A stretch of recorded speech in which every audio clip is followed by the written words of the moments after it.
ตอนเสาร์วันที่5 เดือน 6 2026เนอะนี่หมายใส่บาทเด้อ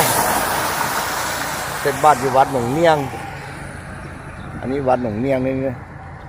นี่วัดเนี่ยโอ้ยแต่วัดเนี่ยวัดหนองเนียงนี่นะตอนเสาร์เด้อ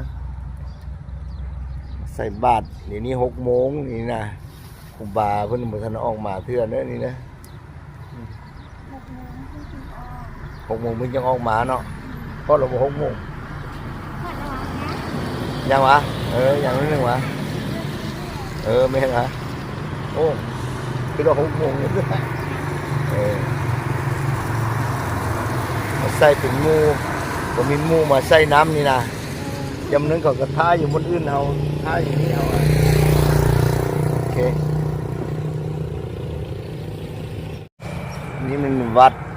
หนองเนียงเนอะวัดหนองเนียงอยู่นครหลวงเวียงจันทร์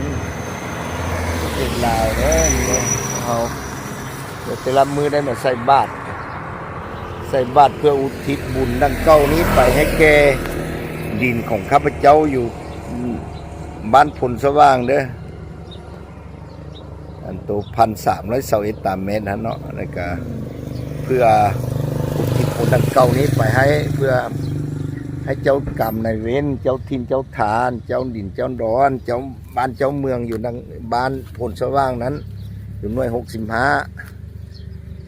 เฮือนเลขที่443เนาะดินตอนนั้นเก่าจะได้ขอให้เจ้าทินเจ้าฐานช่วยนะเอิ้นเท่าแก่เงินตื้อมาซื้อให้เด้เนี่ยสิเด้